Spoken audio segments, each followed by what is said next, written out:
Closer? Okay. Before we begin the business portion of our meeting today, we would like to recognize this year's recipient of the Pulse Promoter Award, brought to you by the Saskatchewan Pulse Growers. Pulse Promoter Award recipients are chosen annually by SPG to recognize outstanding contributions to the pulse industry. I would like to welcome SP Director Stuart Lawrence to the mic to introduce and present this year's Pulse Promoter Award.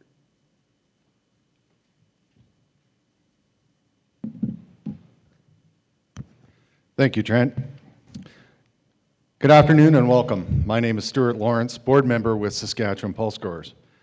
It is my honor to be here today to recognize someone who has dedicated his career to making significant contributions to Saskatchewan's pulse industry. SPG's annual Pulse Promoter Award goes to Eric Johnson.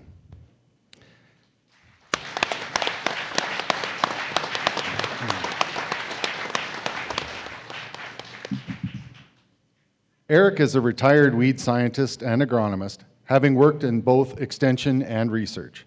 His career began in 1982 as an extension agrologist and soils and crop specialist with Saskatchewan Agriculture. Eric was involved in developing extension materials and resourcing meetings to assist producers in transitioning to zero-till. The importance of including rotational pulse crops was emphasized as a pillar for zero-till success. In 1996, Eric moved to the Agriculture and Agri-Food Research Farm at Scott, where he conducted research in weed management and agronomy. He was the test site manager for the pesticide minor use program, where he screened potential herbicides for pulse crops. This work was instrumental in introducing and registering many products for use in pulse crops. His minor use research resulted in 130 minor use registrations for a variety of crops. Additionally, Eric led research on non-chemical management of weeds in pulses, including mechanical weed control. In 2015, Eric joined the Department of Plant Science at the University of Saskatchewan as a research officer. He assisted in conducting field research for SPG-funded weed control projects led by Dr. Chris Willenberg. In 2019, he joined Dr. Steve Shirtliff's Agronomic Crop Imaging Lab, where he led projects evaluating triflutamioxazin for weed control, as well as integrated management of broadleaf weeds in pulses. Eric retired in March of 2023, leaving a legacy of 140 co-authored publications, years of mentoring younger agronomists, and a reputation for exemplary collaboration among researchers and scientists. On behalf of Saskatchewan Pulse Growers, I would like to congratulate Eric for his achievements, and I invite Eric to come up and say a few words.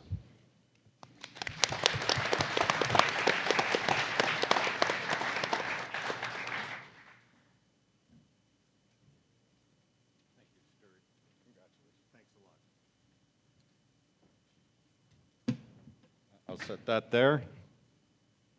Okay. Well, thank you, Stuart, for those kind words. And thank you very much to the Saskatchewan Pulse Growers for this award. This award means a lot to me because it comes from producers. And I can't think of a greater honor to someone that's worked in the industry to be recognized to be recognized by producers. So I really do have a lot of gratitude for receiving this award. I always love doing work on pulses, and I'm grateful for the financial support that Saskatchewan Pulse Growers provided me over the years. You've been more than generous. I've been very fortunate to work with 3 very good organizations over my career. I want to pay special tribute to the Pesticide Minor Use Program, though, because, I think the work I did on that is one of the reasons I'm receiving the award today. So for a government program, it's probably the best government program I've ever worked with. They were just amazing to work with, And without that program, I likely wouldn't have been given the opportunity to screen the amount of herbicides that I was able to screen. And it wouldn't have led to a number of registrations over the past 20 years. Certainly, I can't take credit for all the herbicide registrations and pulses over the past 20 years. The chemical companies registered them themselves. But in most cases, having another impartial set of eyes doing the research just provided them with some confidence to pursue registration. And I guess the other thing is the minor use program and SPG pretty well allowed me to work on just about every minor or pulse crop that we grow in Saskatchewan or that we want to grow in Saskatchewan. And so to me, there was nothing more exciting than to work on something novel, and I had plenty of opportunity to do that. I feel incredibly fortunate that I worked for 41 uninterrupted years, and I enjoyed going to work every day. I recognize that such a sense of fulfillment and enthusiasm is rare and not commonly shared by many. So I want to thank the people in this room, my collaborators, co-workers, and most of my managers for making my job enjoyable. Certainly my research success was highly dependent on successful collaboration with other scientists and industry, and the support of proficient technical staff at the Scott Research Farm and the University of Saskatchewan. I don't have time to recognize everyone, but I will say that their collaboration and camaraderie were instrumental in my ability to contribute to the pulse industry. So I just want to finish by talking about weed science a little bit. As a retired weed scientist, I do have a bit of a fear of the future for weed control in the short term, in the next 5 to 10 years, in terms of, what sort of solutions will we have for the emerging issues. So the escalating concern of evolving herbicide resistance poses a significant threat, I think, to pulse production. I have, through the grapevine, gotten a few reports that there's some new herbicide modes of actions coming down the line, but that's going to be a few years, and we'll have no idea whether they have a fit on pulses. There's a new wave of weed scientists that have replaced people like me, and they're very capable, but they'll certainly have to be extremely innovative and to come up with novel solutions. And I'm happy to see that SPG remains committed to funding weed control research, and the funding will be greatly appreciated by the existing weed science community. So to conclude, I reiterate my gratitude to the Saskatchewan pulse growers for this award, and I wish continued success to the pulse industry in the future. The Saskatchewan pulse industry is innovative and vibrant, and I feel very fortunate that my colleagues and I have been able to contribute to its success. Thank you very much.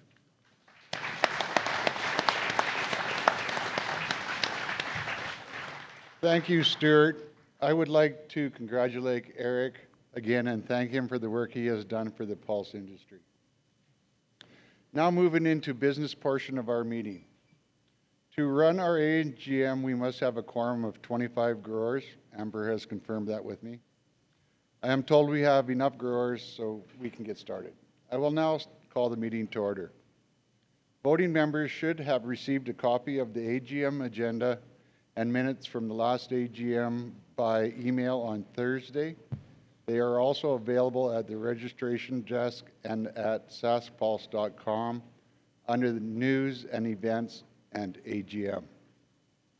Our latest annual report was also circulated by email and can be found at saskpulse.com and at the registration desk. Inside the annual report, you will find SPG's latest audited financial statements. Voting members can move or second a motion by raising their hand in the room or by typing your name into the Zoom chat. The resolutions portion of the meeting will take place towards the end of today's meeting. Terry Uswa, Winston Van Staveren, Robin Henry are serving as our resolutions committee today. You all stood, so I don't have to do that. Please turn in your resolutions to a member of the resolutions committee today before 4:30 p.m. A resolution template was provided in Thursday's email and is available at the sign-in desk or with committee members. Also, following the resolutions portions of today's meeting, we will open the floor for a grower question and answer period. Growers may bring forward questions for the board on any topic. Now let's move into the agenda of today's meeting. Adoption of the agenda. Has everybody had a chance to review it? Could I have a mover and a seconder? Winston and Terry, seconder. All in favor?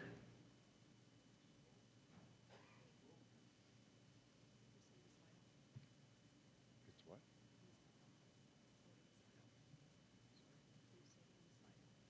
Slido, sorry.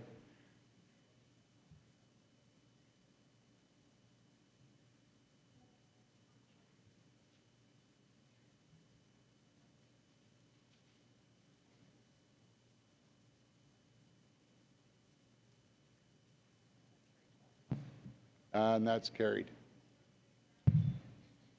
Agenda 2, a review of the minutes from the last annual general meeting, January 9th, 2023. The minutes were made available to you by email and at the sign-in desk. Are there any error or omissions? Could I please have a mover and a seconder to adopt the minutes of the 2023 AGM in the room? Stuart? Have a seconder? Brad? All, do we have to vote on that? And all in favor, can you vote in Slido, please?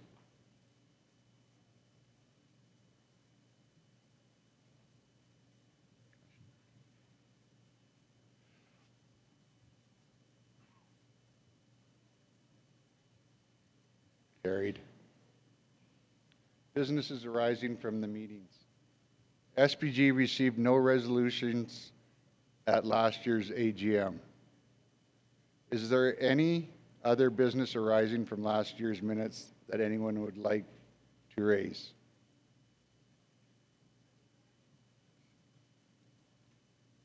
Hearing none, we will continue. Introduction of the board. I would like to introduce your 2023 Board of Directors. In addition to myself, the 2023 SP directors include Winston Van Staveren from Creelman, Vice Chair, Corey Leeson from Radisson, Brad Blackwell from Dinsmore, Sean Dryland from Kyle, Terry Uswa from Nipawin,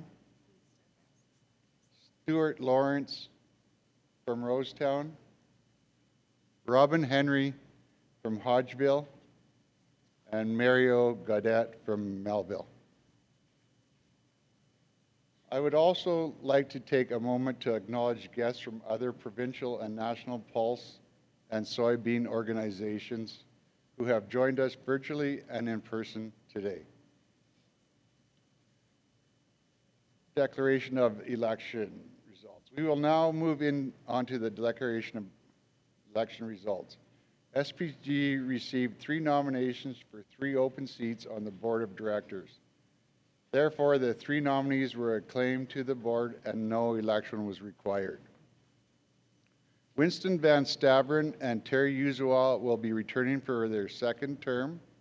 BJ Hallbrick from Hazelmore will join SPG for his 1st term starting at the end of this meeting. Congratulations to BJ, Winston, and Terry. Could I please have a mover and seconder to accept the election results as presented in the room on Zoom chat on Slido, please? Robin, seconder.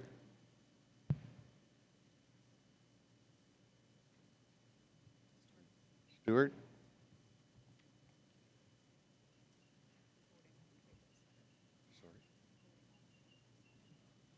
Voting all in favor in Slido.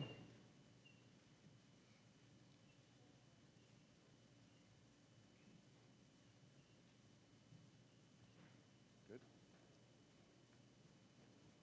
Carried. Corey Leeson will be departing the board this year, having fulfilled the maximum term length. During this time with SPG, Corey held the positions of chair of SPG and also chaired Pulse Canada.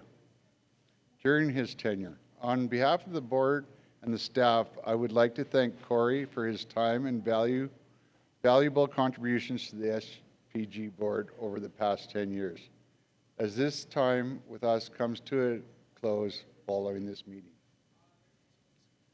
We will now move into the update for SPG, starting with the chair's report.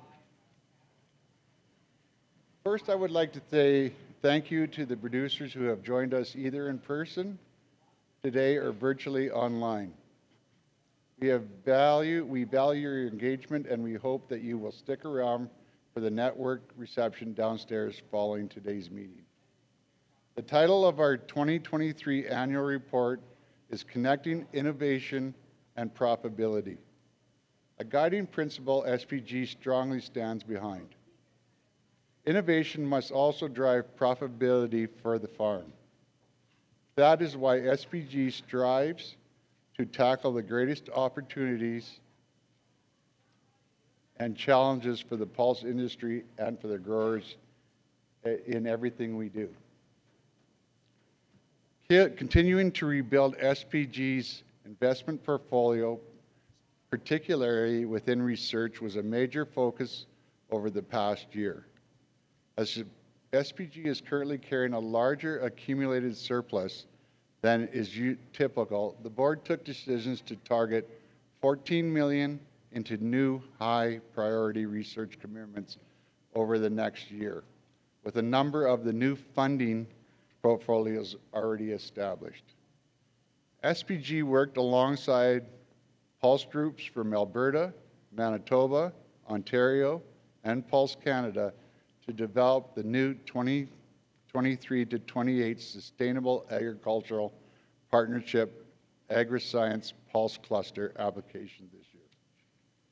12 projects were approved, with SPG contributing $5 million to 9 of the projects, including topics on breeding peas, chickpeas, and dry beans, solutions to root diseases, genetic improvements in faba beans, and more. SPG also committed $3 million for 17 new projects under the Saskatchewan Government's Agricultural Development Fund. On the breeding front, SPG continues to work closely with new breeding partner Lima Grain to bring new high-performing pea and lentil varieties to growers. SPG also continues to make progress toward new breeding partnerships with the Crop Development Center for the future. Collaborators is a key to all the areas of work SPG undertakes. SPG has collaborated with other Canadian Pulse Commissions and Pulse Canada to drive research priorities forward. SPG has also collaborated with other Saskatchewan crop commissions and Pulse Canada to drive grower advocacy initiatives, including submissions to Ag Canada on their Sustainable Agricultural Strategy consultation. Pulse Canada also led advocacy around sustainability topics to Ottawa lawmakers, Bill C-282, interswitching, and pushing for an Indo-Pacific trade office.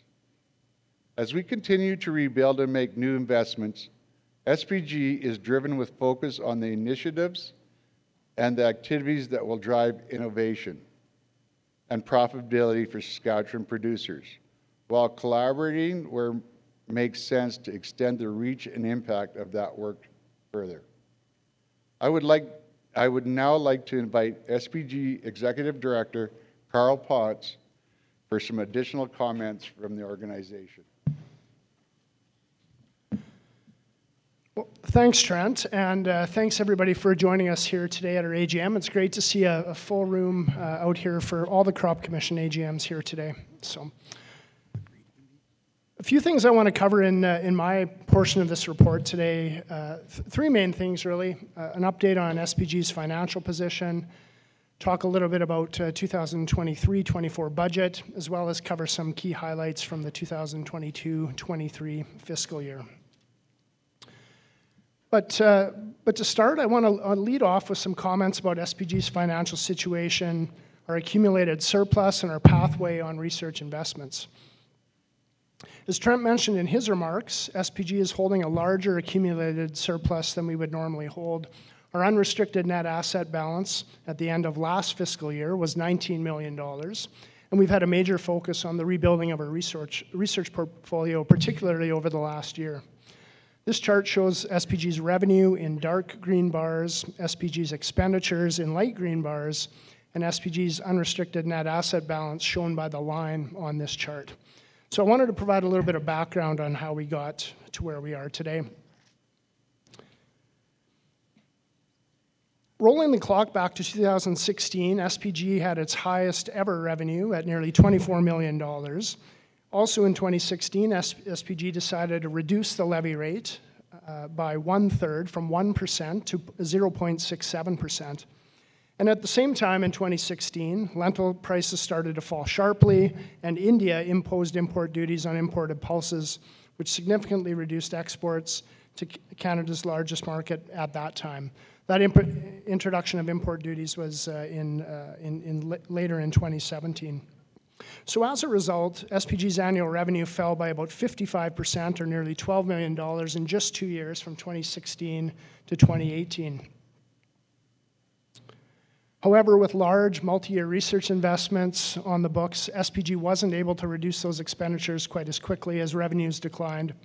So you'll see that the dark green bars on the chart, which are revenue, are lower than the light green bars, which are expenditures, meaning budget deficits in those particular years. So with those large annual deficits looming, SPG took the decision to pause new research investments for a couple of years. We also canceled some research projects and utilized some of the accumulated surplus until revenues and expenditures came back in line with each other. So as a result, SPG drew down its unrestricted surplus significantly over those 3 years, and in fact, SPG really used up most of its unrestricted reserve by August 2019. So as we move to 2019, after a couple of years of no new research investments, SPG's annual expenditures had reduced significantly.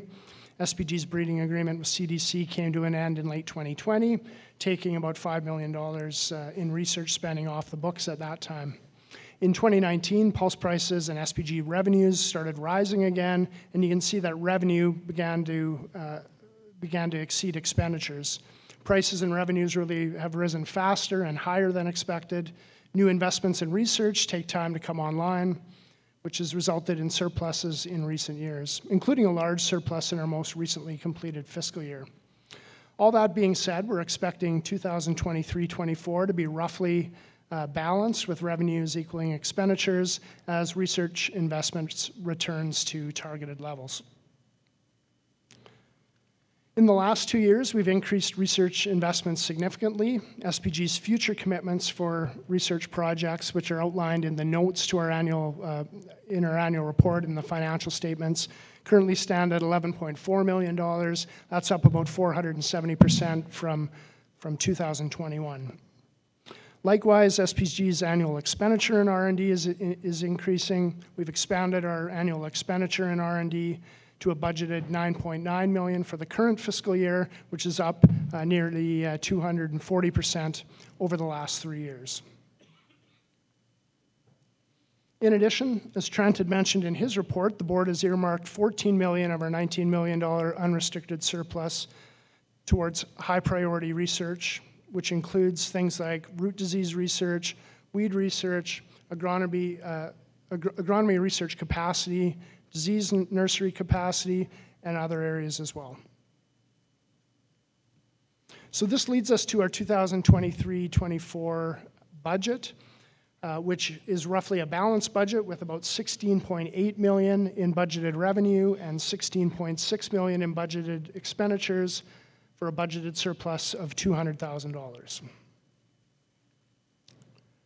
About 90% of SPG's revenue comes from levy, which is budgeted this year at $15 million.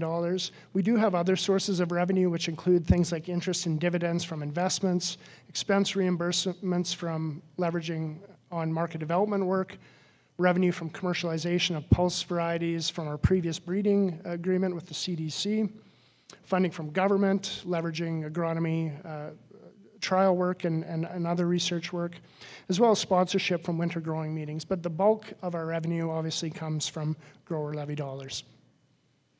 On the expenditure side, R&D is our largest expenditure, as it is in virtually every year. About 60% of our total budget, or $9.8 million, budgeted this year for R&D. Market development is budgeted at $2.6 million. This includes funding that we provide to Pulse Canada for market development that they lead at a national level, as well as for the food service component of the national market development strategy that our staff at SPG lead as part of that national approach. Communications is budgeted at $1 million, and this includes the cost of providing information to growers through the multitude of communication channels we use that I'll touch on a little bit later. Market access is entirely made up of contributions to Pulse Canada as they lead on market access issues for our sector. Variety commercialization expenses include the cost of commercializing varieties that flow from that previous breeding agreement with the CDC. Leadership and management category includes many overhead costs, including rent and office costs, board expenses, election costs, and things of that nature.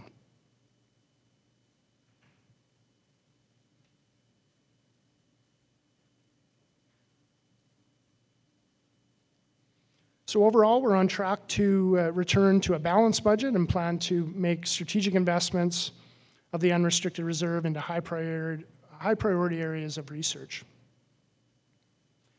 So I want to just move to the last section of my report here today to provide some highlights from the 2022-23 fiscal year, and first on research. So in 2022-23, we continue to rebuild our research portfolio, adding 34 new projects and $11 million of new SPG investment on multi-year projects. SPG's funding leveraged an additional $35 million from other sources for research projects totaling $46 million. A very important part of our research strategy is to leverage grower dollars to make grower dollars go further. SPG also coordinates regional variety trials for pulses and soybeans in Saskatchewan. This information is important as it provides the data for growers to make informed decisions on new pulse crop varieties. In 2023, SPG coordinated 65 trials on 6 crops with 14 cooperators over 22 locations and 3,700 plots overall. Extension of information to growers and agronomists is also an important role for SPG. In 2023, we participated in 21 field tours, 21 extension events, 22 industry and grower-facing meetings. We connected with 44 organizations, nearly 900 growers, and nearly 1,000 agronomists.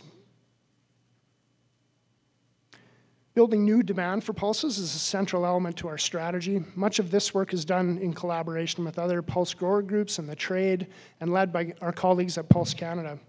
SPG staff leads the food service component of the National Market Development Strategy. And in 2023, just some of the highlights of this area of work include sponsoring, hosting, and facilitating 14 events for the ingredient industry, showcasing pulses application as ingredients in food products and other things, 3 major marketing campaigns, 8 culinary training programs delivered to 14 food service campus dining teams in the US, and a Saskatchewan farm tour for U.S. food service operators showcasing the sustainability of Saskatchewan crop production, along with research innovation capacity here in the province of Saskatchewan. In the area of communications, I just want to highlight some of the work that we undertook to communicate timely and relevant information to growers. We produced 20 pulse agronomy fact sheets and articles, 10 summaries of research reports, 14 pulse market reports, 13 podcast episodes, and 14 technical webinars. We use a wide array of tools to deliver information to growers.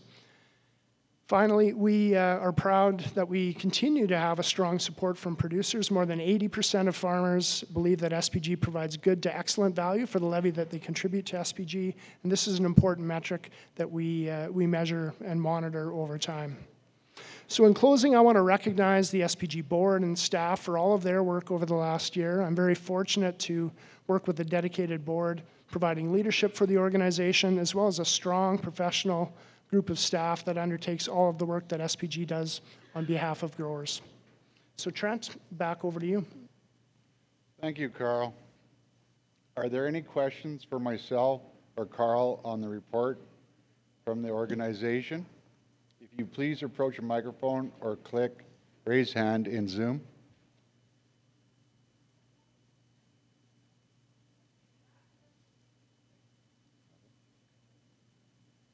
Now I'd like to ask Mario Gaudet, Chair of the Audit and Finance Committees, to present the audited financial statements for the 22-23 fiscal year.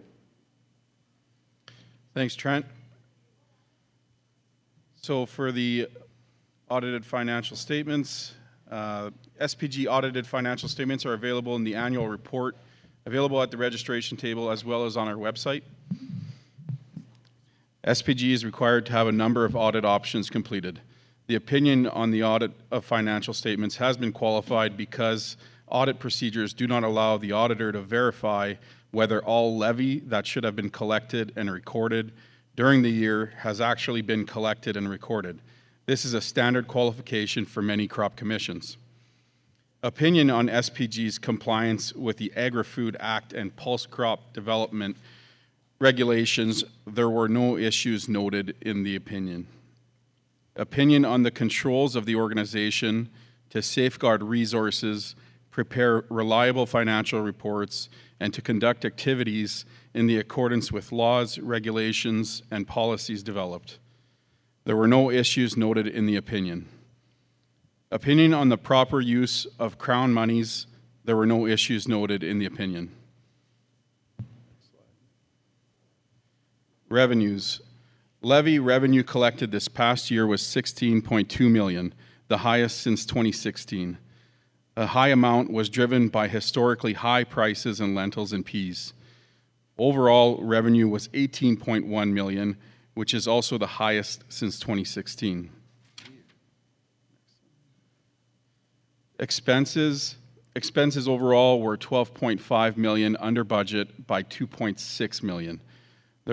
This was primarily as a result of R&D expenditures being under budget by $2.3 million, though there are projects totaling $800,000 where contracts were delayed due to leveraging with partners taking longer to get in place. Result is that the excess of revenues over expenditures was $5.6 million, which translated directly to overall net assets increasing by $5.6 million. In terms of assets, they increased by $5.1 million overall, with investments accounting for most of the increase at $4.7 million more. Total investments held by SPG at the end of August were $31 million. These are being held until additional investments can be found to utilize these dollars. This slide shows the future commitments for SPG. This is the summary of notes 7, 8, and 9 from the financial statement.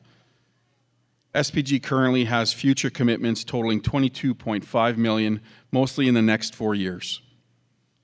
Annual spending is a combination of contractual obligations from these commitments made in previous and in-year project spending. SPG is working to further increase these commitment levels with plans to add 14 million in research commitments above regular budget that will stretch into future years. Could I please have a mover and seconder to approve the 2022-2023 audited financial statement as presented? Winston and Brad. We'll now all ask for voting. All in favor in Slido.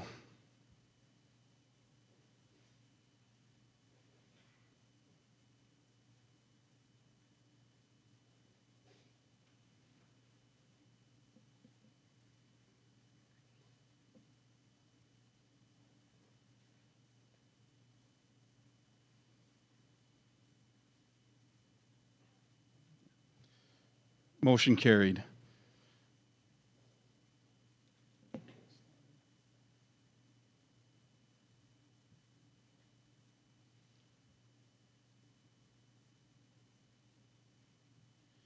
Now for the appointment of the auditor. The board conducted a review of the auditors this past year after 10 years of working with the same firm and audit partner.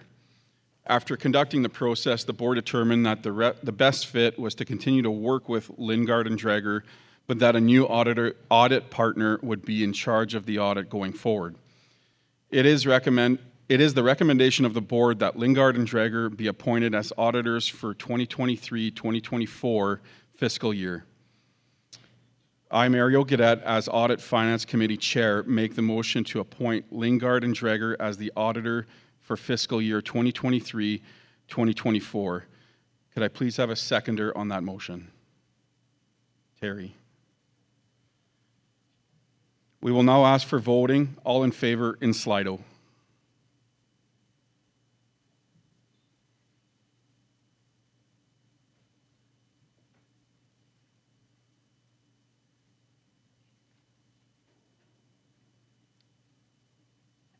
Motion carried.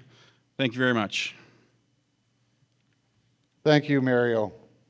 Now it is time to move on to the resolution portion of the meeting. We received one advance resolution, which will be addressed first, and then move on to resolutions from the floor. Resolutions can only be brought forward from the floor and debated by voting producer members only. The process for resolution discussion will be as follows. If you would like to add discussion from the room, please approach a microphone and wait in the queue. If you are joining us online, please click the raise hand button in your Zoom platform. From there, you will be placed into the virtual queue. Whether you are with us in person or online, the chair will prompt you to speak when it is your turn, at which time, if you are online, you will be granted audio access to speak.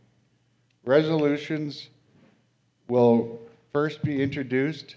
The mover will speak next for a maximum of 2 minutes.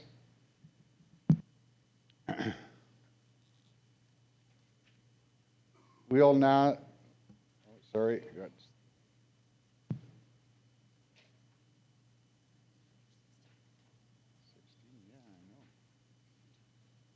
Seconder will then speak for a maximum of 1 minute. Then the floor will open for general discussion of eligible voting producers.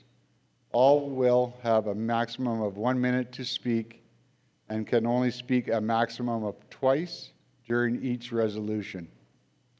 Finally, once the debate has closed, the mover can offer final points to a maximum of 1 minute. Resolutions are an opportunity for pulse growers to provide input to the board. Any resolutions received today will require a mover and a seconder and a majority vote to pass. Resolutions are considered recommendations to the board and are non-binding if passed. Moving into the advanced resolutions related to VUAs on levy-funded varieties was circulated ahead of today's meeting and is up on the screen now. Lyndon Stoll moves. Do we have a seconder for this resolution?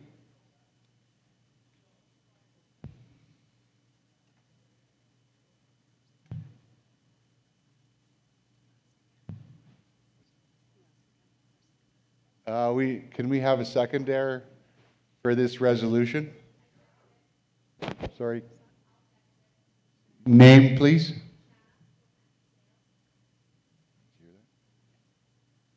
Thank you.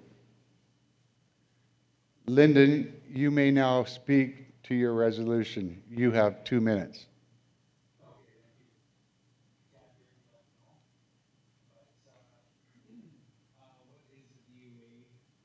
A variety use agreement represents an imposed dollar per acre payment for every year that a VUA variety is saved proceeding.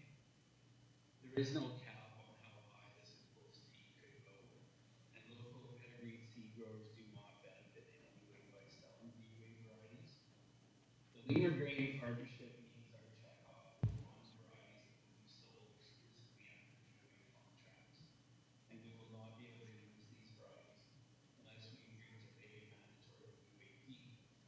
It's not an investment if we give up control over the product.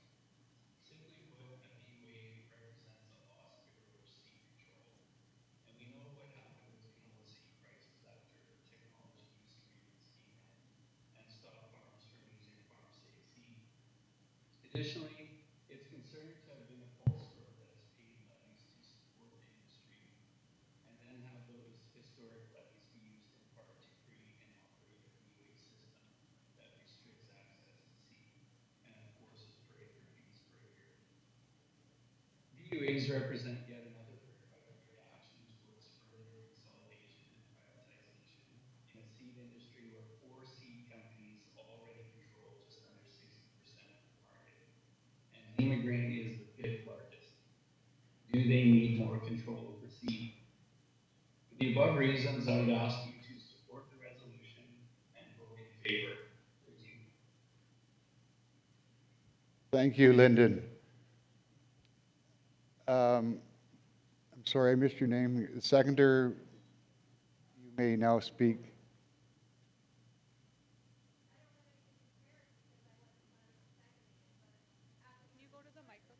Can you go to the mic, please?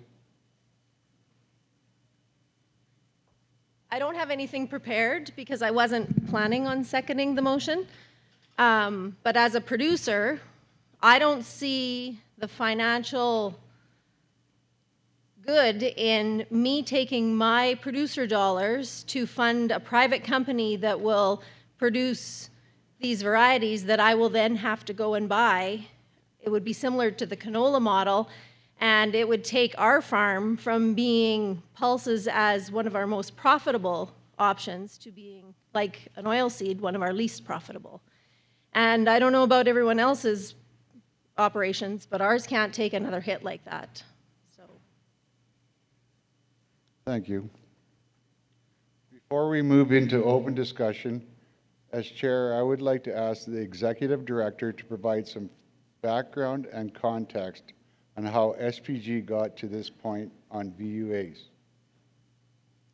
Okay, yeah, thanks, Trent. I'd appreciate the opportunity to provide some context here. So for 20 years or so, SPG's had a long-term breeding agreement with the Crop Development Center here in Saskatoon.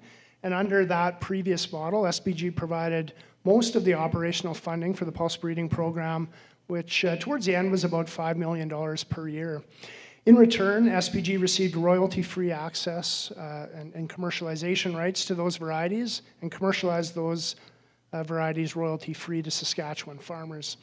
In 2018, CDC informed us that they did not wish to renew that agreement beyond 2020 and instead wanted to pursue a different model, one with multiple funders, and also to generate revenues from commercialization of their new pulse crop varieties through royalties like they do on other crops. So when it became clear to us that the previous model was not an option for SPG, we spent considerable time really trying to determine SPG's future role in pulse breeding. So changing times really call for some new opportunities, we felt. We felt that grower investment was still needed, but had to find a way to invest upfront, knowing that growers would also pay when they adopt new varieties, through royalties. So we spent considerable time around our board table talking about how to deal with that.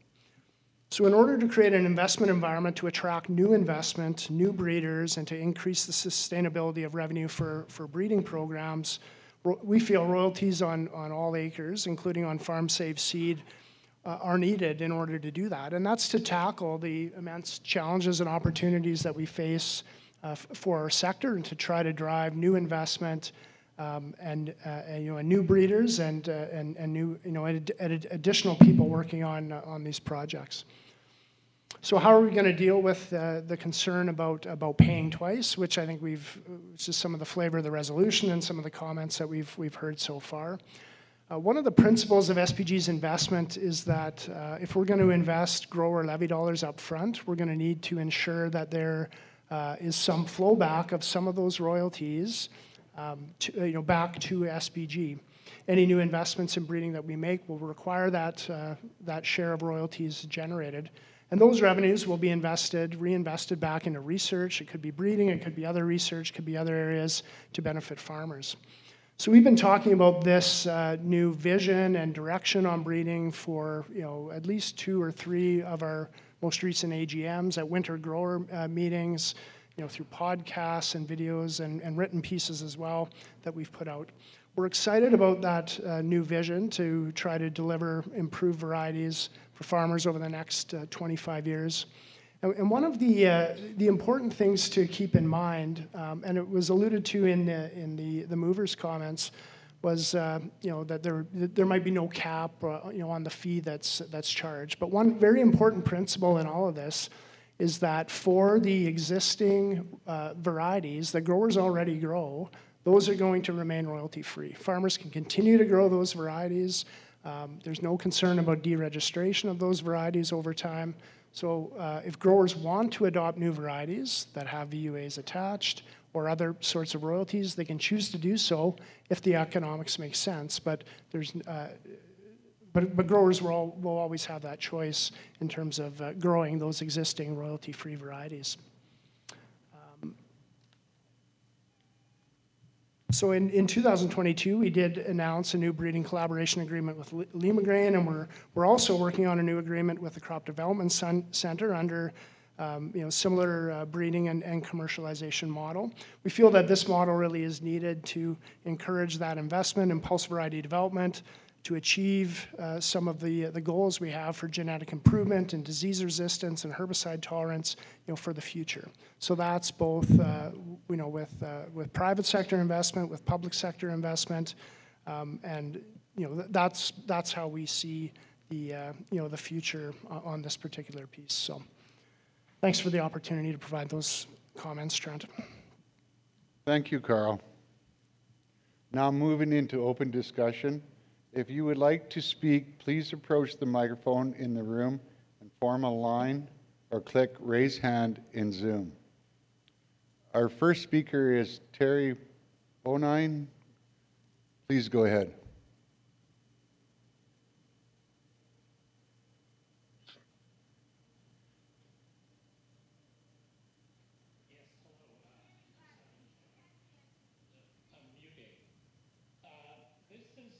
Setting an incredibly dangerous precedent for the control of seed and how farmers relate to seed.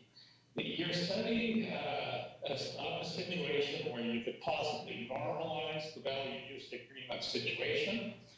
And I would like to inform you that Limagrain is one of the more aggressive companies in enforcing intellectual property rights. We cannot likely backtrack on this one because of trade agreements where we would be obligated to compensate the companies for lost future revenues. And I think it's incredibly short-sighted on behalf of the Pulse Growers Board to go down this path when there are so many other ways to do research, including collaborative research, participatory research, et cetera, et cetera. And we have large revenues, large amounts of producer money that we can use in direct breeding programs without establishing a precedent that's dangerous for farmers, for seed, and all of us in our relationship to seed and how it's used and at what cost. And I would add that those who control the seed control the food system and ultimately control people. And the Pulse Board seems to be stepping directly into a pathway that will Thank you, Terry. fundamentally alter the relationship that people have with seed. Thanks, Terry. Jared, Gust? Jared Gust, farmer from Davidson, Saskatchewan. Speaking against the resolution, I think we have to be really careful about what those alternatives are. No one has come up with money to say that there's a better way to do this and actually show up with a check. Talking with some of the directors and being on the board previous, it's really expensive to have a breeding program. This is not a couple $1 million operation. Terry talked about the collaboratory and participatory forms of breeding. It's really tough to do that. The CDC stepped away from their agreement with SPG because it was tough to have a revenue capture model. They wanted to do that because you need to be able to fund things to stay in the game. For Sask Pulse growers to do this completely on our own, it would be almost impossible. The mover had talked about canola as an example. I can't think of an example of a competitive canola variety that is out there that is free seed. You can grow on your own. I was reassured by Carl's comments that things are not looking to be deregistered and that varieties will go forward. That is a concern with canola, that they pull old varieties. Jared. Thank you. Jared? Do we have anybody else that's wanting to speak?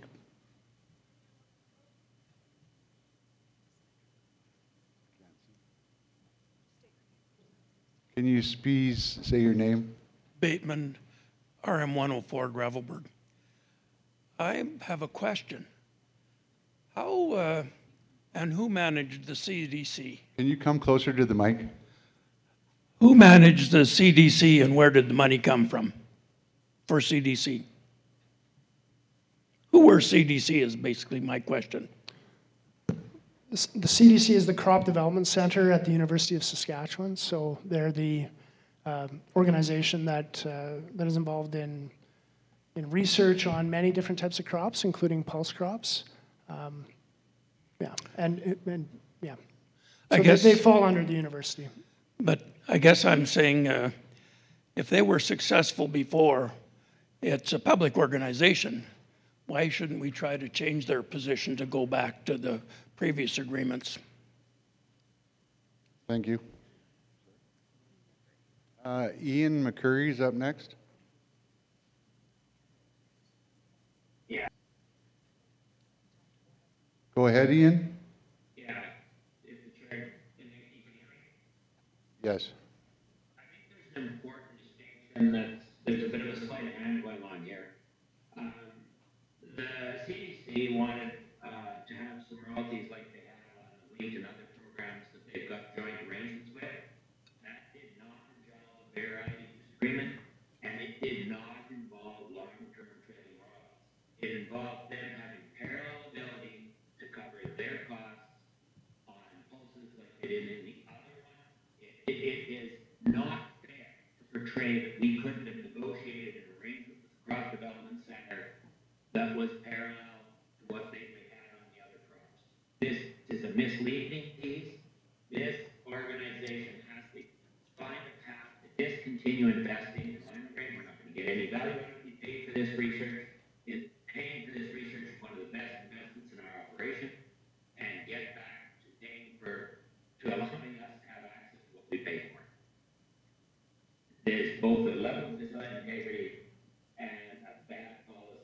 to minimize the damage. Thank you. Moving on. Stuart Wells. Go ahead. I wanted to speak in favor of the resolution. I don't think farmers should have to offer up their farms to these research companies in the hopes that the research companies will allow them to grow seed sometime in the future. There's got to be a better way than that. And to say that the farmer's choice is to continue to grow old varieties really kind of flies in the face of all the talk about why we need to have new varieties developed in the first place. It wouldn't actually change the complexion for me if the Pulse Growers levy was a voluntary levy. But given that it's a mandatory levy, then to have that levy turned around and used against me in this kind of contractual arrangement with a private seed company really feels like inflicting some extra pain. So I think this is a bad idea to have a mandatory type of and trailing royalties on new seed development. And there are better ways to do this, and I would invite people to support this resolution. Thank you, Stuart. Moving on, Chad. Thank you. My name is Chad Dirksen. I farm at Dalmeny, Saskatchewan. I was involved with SPG, vice chair during these Come closer negotiations. to the mic, please. I was involved with SPG as vice chair during some of these negotiations. I speak against this motion, not simply because I was involved with SPG, but because I'm a producer. And when I look at the value that pulses bring to this province, what pulses do, what we need to do when we bring protein and we bring food to the world, we need to create an environment that we can compete in. Now, seed breeding is obviously a very personal issue because us as farmers, we're connected to the soil.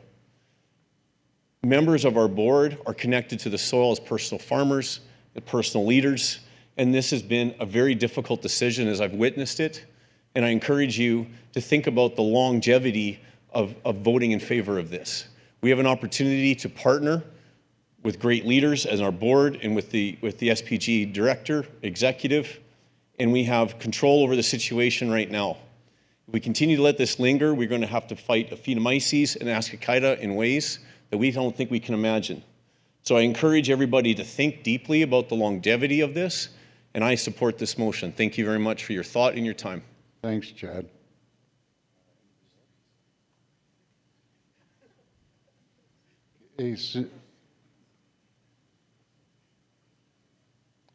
Corey? Yeah, Corey Leeson from Radisson. I really just wanted to raise one point. Pulses are a big deal in Saskatchewan. There's no question about that. We feel they're one of our really important crops. Worldwide, they are small. There is no check coming, as Jared mentioned. There's just no big amount of money going to come in and start breeding some of these relatively small crops. So incentives like are being put in place with this agreement and others are sort of one way to continue the breeding endeavors and hopefully provide some solutions to some of the really serious production problems that we're facing. So it's really scale of crop and also seed, the seed system with pulses. It's not a hybrid crop, so there's not seed every year. Certified seed is bulky, tends to not get replaced that often.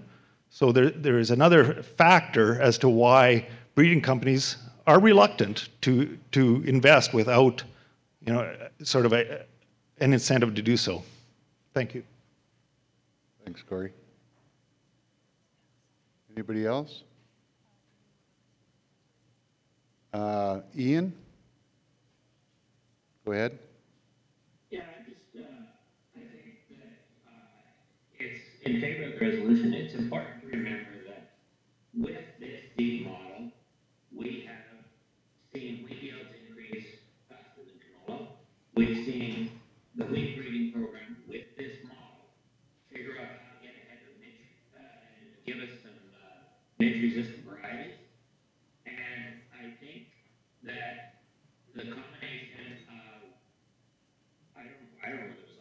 you why people made the bad business decision, but using farmers' money, I think in many ways, in due respect to Mr. Leeson, I think he's argued against himself.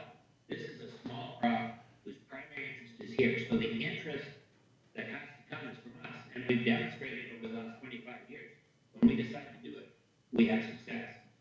And we don't need to pay for that twice. People will quit wanting to do it, and we will lose the production we've lost in pulses. You guys have got to unwind this to the best of your ability. It's a terrible world. Thanks, Stuart. Sean? Yeah, Sean Dearland from Kyle, Saskatchewan. I can tell you all, as being on the board, that there has been many discussions regarding the perception of two hands, a hand in each pocket of the farmer. I don't think anybody feels that the status quo with the levy and the potential royalty being collected is the way that it's going to go, but this is kind of a chicken and an egg scenario where to get one, you kind of need the other to start with. There also has not been a lineup of breeders. We put forth proposals or requests for proposals. We had no interest that didn't involve a royalty of some kind, and more often a VUA. So there is effectively this motion, this resolution would effectively end SaskPulse in breeding as it stands today. So that's all I have to add. Thanks, Sean.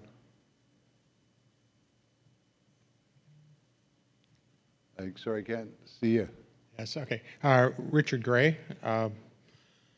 I'd like to speak in opposition, in favor of the motion. A couple things. One, there's some suggestion that the pulse growers are going to have a royalty sharing agreement or some share in these no royalties. There's been no mention of what that share is going to be, and that matters concretely, for sure. And just in the matter of transparency, it would be nice to know that that share is being negotiated and what it is, and then we could be at least knowing what we're voting into. I guess more importantly, if we look at this from a longer perspective, we had 2 agreements that were 10 years long that were incredibly successful, that brought Saskatchewan to be the world's largest lentil producer and one of the largest pea producers in the world, incredibly successful. And you've been discussing change since 2018, and it's 2024, and you're talking about a new agreement with the CDC. That's a long time with no agreement for a partnership that was that successful. I'm just wondering what the alternative, is that other model going to develop, what it's going to look like for the CDC? Thank you, Richard.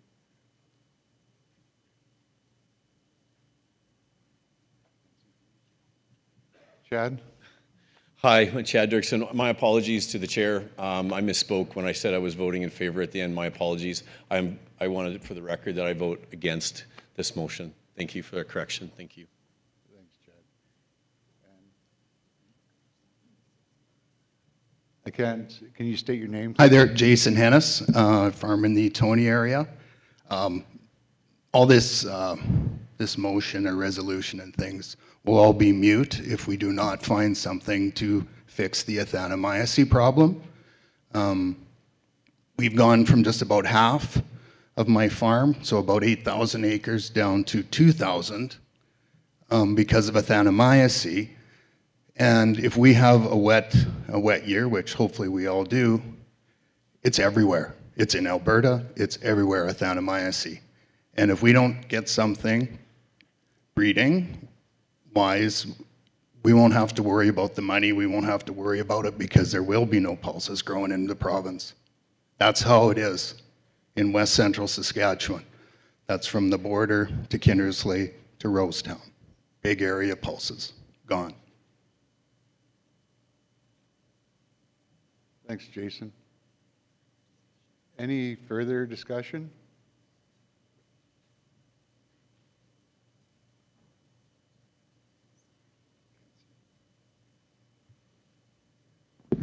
Vicki Dutton. I guess I'm always a bit of a devil's advocate, and I will probably be that right now. We booked Accelerate Wheat, and it had a VUA, and I voted for that on our farm because I felt it was a better variety. And I do believe that the only way we're going to pay a VUA fee is if it's better, and if it's better than the alternatives. Of course, there might be the time when they're all VUAs there. Lima Grain's a very strong company. They bring a lot to the table. We also are familiar with CDC. They bring a lot to the table.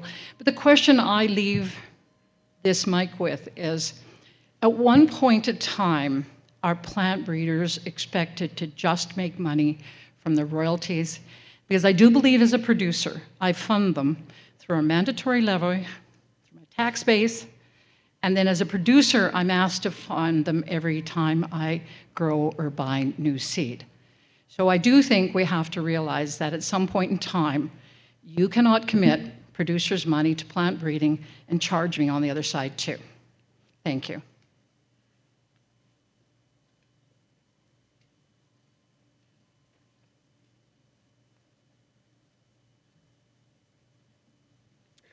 Can you state your name, please? Ian Fritzler. I farm 60 miles north of Regina, and I've watched the... Step up to the mic a little bit so we can hear you. That's a little tough. And I've watched the VUA debate for several years. And the only way to keep any market honest is to get some competition. And the royalty-free seed has been the big competition. What you have to do here to appease people is to allow competition to the VUA system.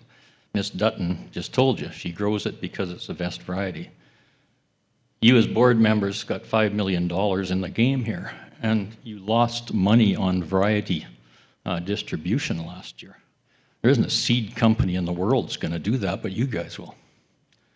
So next time you're going to negotiate or fund, what you tell the CDC or Ag Canada or Lima Grain is that every once in a while, every 5 years, we get one pick, right? Make it 3 years. You can talk about this and put it out as a public. And if it's better than the VUA varieties, it will take hold. And it won't be just because it's cheap.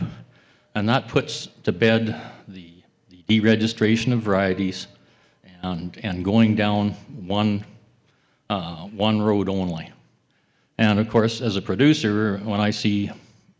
Thank you. I have to cut you off. Is there anybody else? Sean?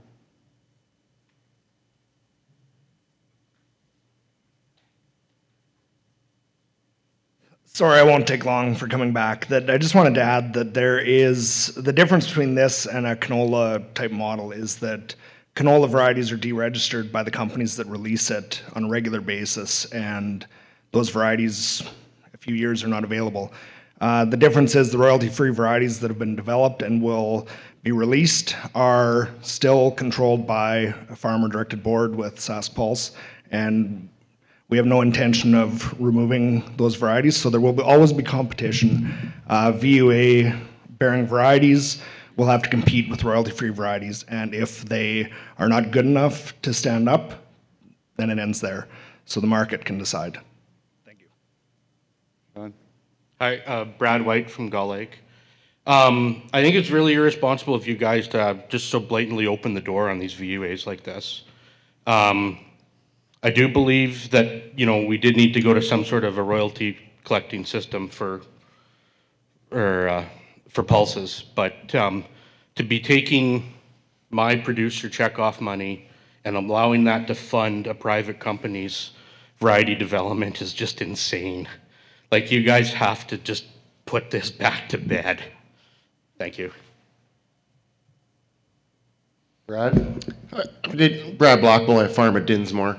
I guess to answer some of that question is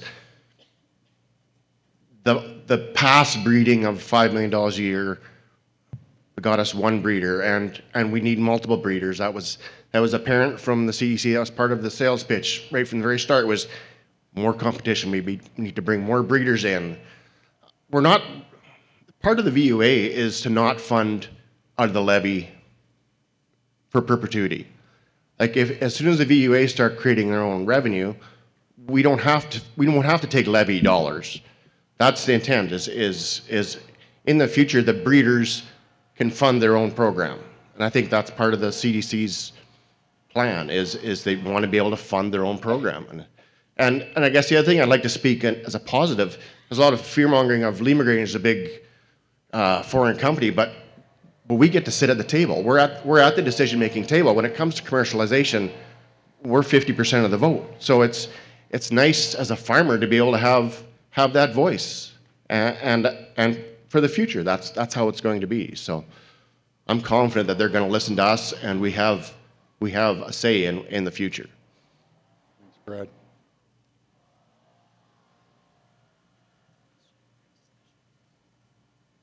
Any further discussion? Lyndon. Terry Bain, please go ahead.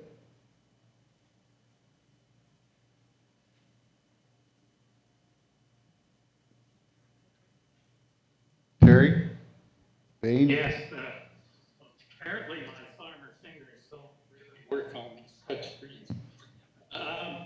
First off, we have absolutely no assurances that Lima Grain is going to address those problems or be able to. Lima Grain is an extremely powerful, large French cooperative, actually, company. And if you look at how they behaved in the past, they not only had plant reduced rates, but they looked for extensions and obtained them in France. We are completely capable of coming up with other arrangements without paying twice. And this suggestion that somehow we won't use levies in the future to SaskPulse, one of the reasons we have these commissions is for the democratic structure of electing directors to act in our interest, the producer's interest. And the producer's interest is also minimizing costs, getting good varieties at a minimal cost, and having clear and simple access to those varieties. And I can assure you that there will be a different slate of directors running, and it's important that we have a democratic system and not a private system that we're just transferring money. Thank you, Terry. Directly to. Jerry Hertz, Edenwald, Saskatchewan. Correct me if I'm wrong, but are we not just talking about one option here? So all existing seed that we have today, we can still grow.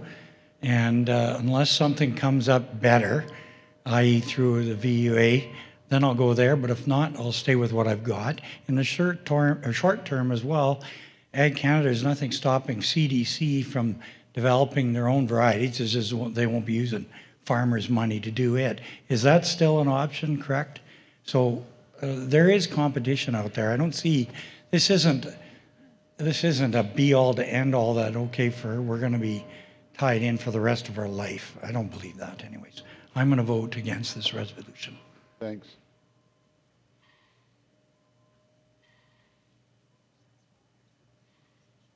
Any more speakers?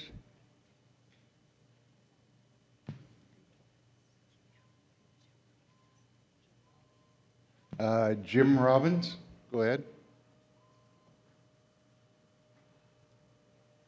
Can you hear me? Yes. Perhaps someone on the SPG board could explain why the Wheat Commission hasn't had to pursue this kind of an agreement when SPG thinks that it needs to. In wheat breeding, we're not looking at this kind of an arrangement. Why is it necessary here?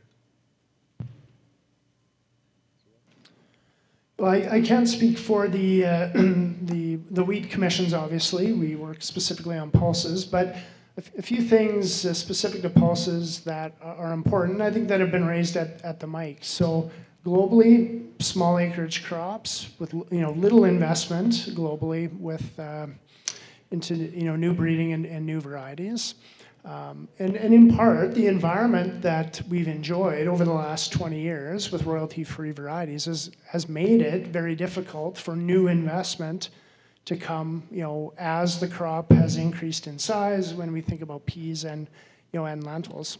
So, part of the situation is you have different crops, with different size, and acreage overall, both globally and within Canada.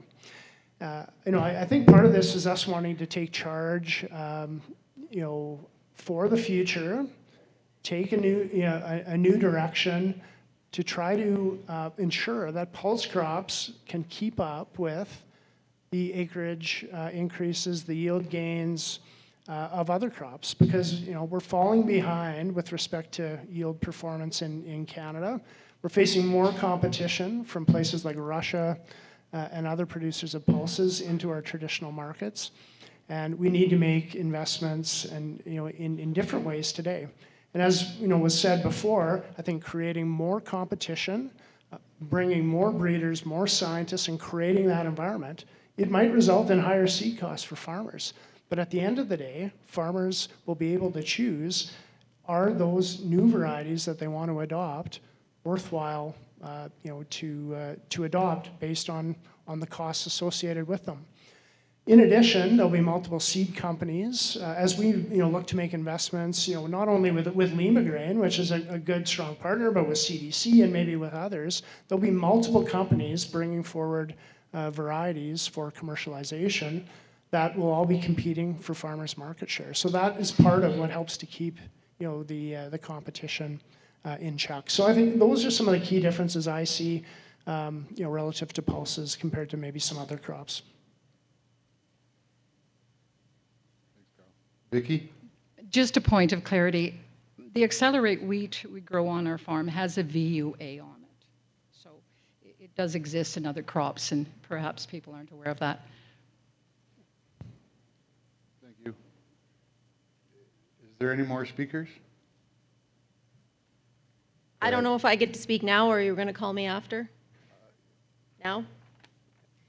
So again, sorry, I wasn't prepared for this. So these are my short notes on what I've heard here. I think that it might be a little short-sighted about the royalty-free varieties. It won't hinder me in my farming career, but I don't farm for myself. I hope my children will farm, and if we don't have varieties for their generations, then royalty-free now going down the future won't give them the opportunities, and I will have paid for it. And with the non-refundable levy providing considerable funding, I think that we can find better ways to develop varieties instead of VUAs. I don't think it'll be easy. I think that it's something that we will have to work hard with, and maybe the people who chose that in 2020 with CDC are no longer with them. It wouldn't be easy, but I think it can be done. I'm not sure us funding as producers VUAs to get better varieties is necessarily the better way. Like Vicki said, if a VUA comes along that's better for my farm, we will use it. But if I'm funding it, then I'm not sure it should be for a private company that I'm then going to have to pay for it as. Jim? Go ahead.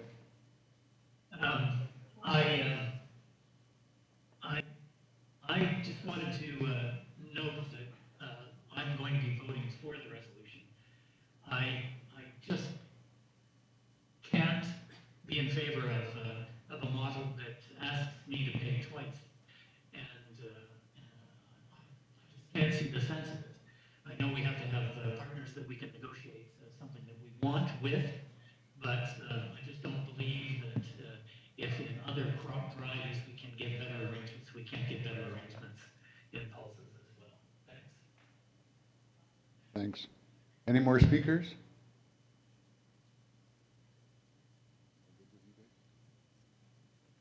Seeing no further speakers, Lyndon, as a mover, do you have anything additional to add?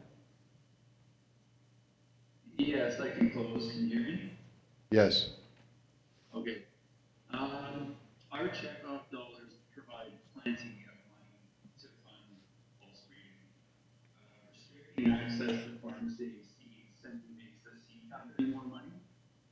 As a pulse grower, is restricted seed access and increased production costs in your best interest? It was mentioned that we will still have quote unquote choice of older non-VOA varieties, but history would suggest we can't count on that. We will be left with a monopoly of only VOA varieties, and what will happen to the double pressure UAPs at that point? Another narrative is that somehow the industry will quote unquote fall behind or lack competitiveness. But in reality, we have a world-class pedigree seed system, and the only group falling behind under a VUA system will be pulse growers themselves. Other commissions were able to see rates for the VUA proposal and reject them, and we should too. Once again, please vote in favor of this resolution. No VUAs on varieties funded fully or partially by levy payers.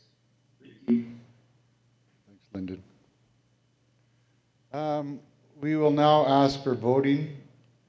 All in favor in Slido, please.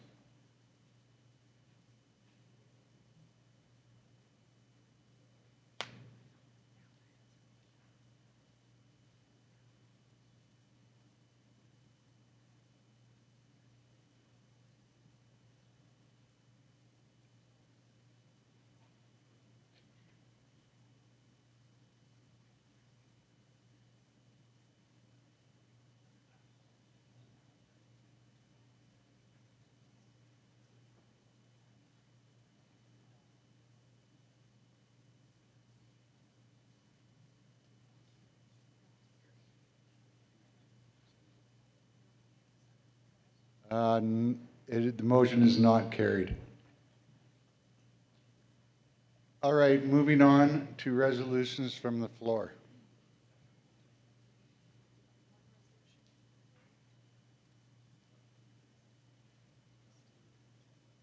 Nothing to report? No, we have one.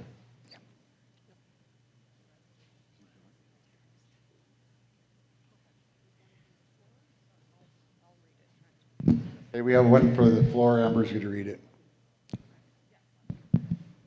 All right. So this resolution number 2, if I could get it back up on the screen, thank you, was moved by Jim Bateman and seconded by Glenn Tate. Whereas provision of tours of Vancouver Fraser port facilities would be of educational value to grain producers, additional to and amplifying the value provided by the Combine to Customer program. Therefore, be it resolved that Provincial Crop Commissions, the Agriculture Producers Association of Saskatchewan, and Cereals Canada find financing and logistics for producer tours of Vancouver Fraser port facilities. Can the mover speak, please? I so move. Thanks, Jim. Can you come closer to the mic? I so move.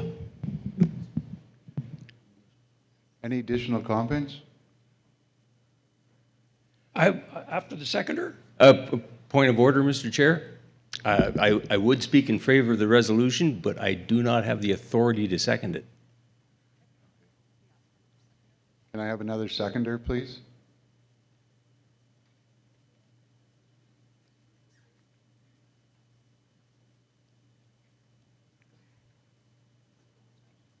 Can I have another seconder, please?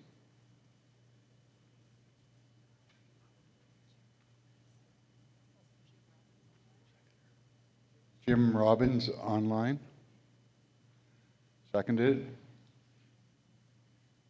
Jim, any discussion? I want to make some additional comments. We had a meeting in Regina recently with the Port Authority, and every time I rub shoulders with people on the Port Authority, I realize how important Vancouver is to grain producers and the industry in this country. The Port Authority already provides tours for Chamber of Commerce's across this country to move through the port and see all the facilities that are at the port. As such, Vancouver Port Authority funds all of the activities around the tours. So they would be probably an excellent place to start for investment in tours. Cereals Canada provides the Combine to Customer program.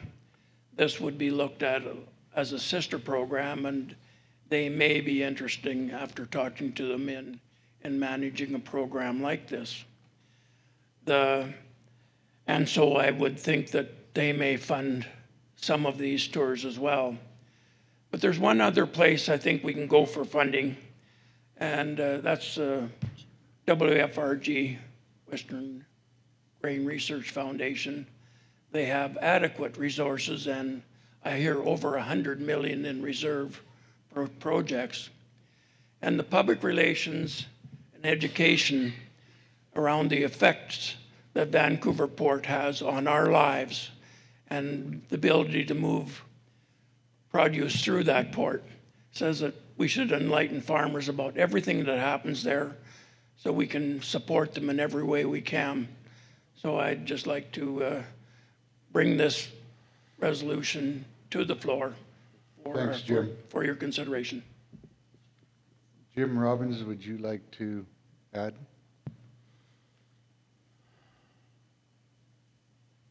Yeah, I'm muted. Oh, can you hear me? Yes.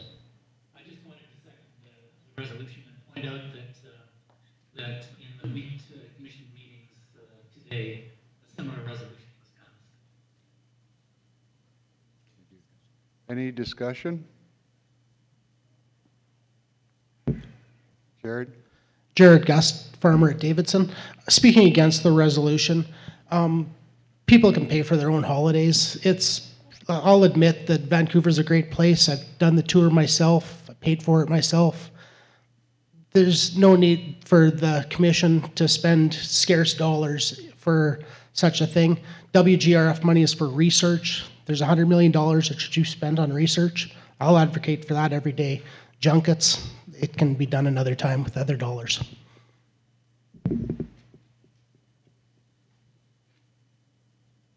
Any other speakers?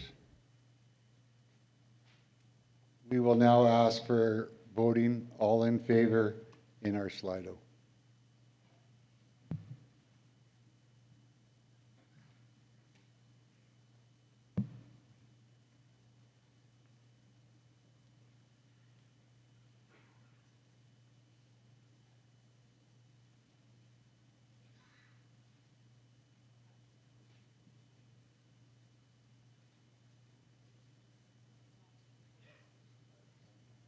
It is not carried. Seeing no further resolutions, we will move on. Before we move into the grower question and answer, we would like to adjourn the formal portion of our meeting now. Could I please have a motion to adjourn the meeting? Corey? Our final item today is to open the floor for questions from producers. We welcome questions from growers on topics outside of what we may have presented here today. If you would like to ask a question, please approach a microphone in the room or click and raise hand in Zoom. We will take questions in queue. You are called upon to speak, and a member of board or staff will address your question.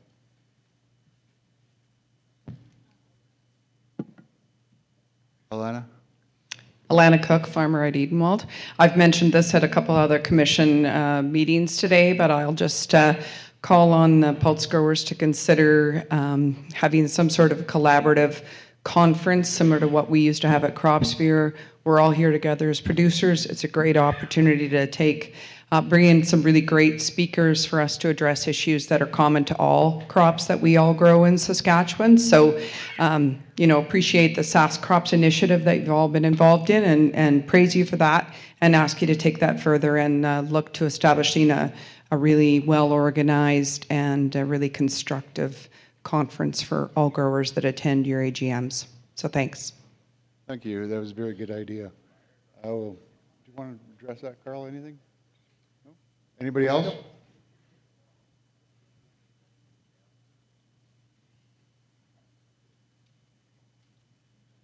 That's it? I'm good.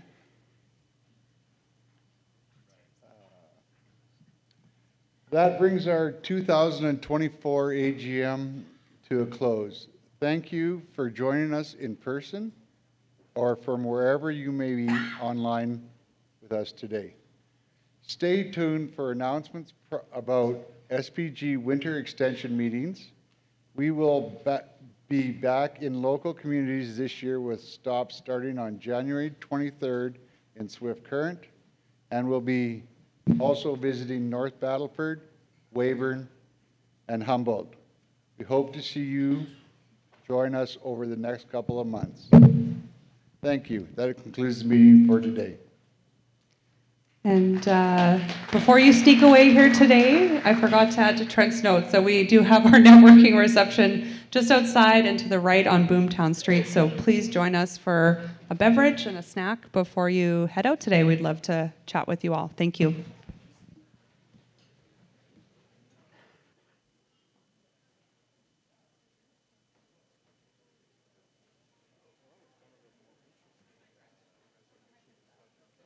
I was thinking and I got, no, we said it earlier and I go,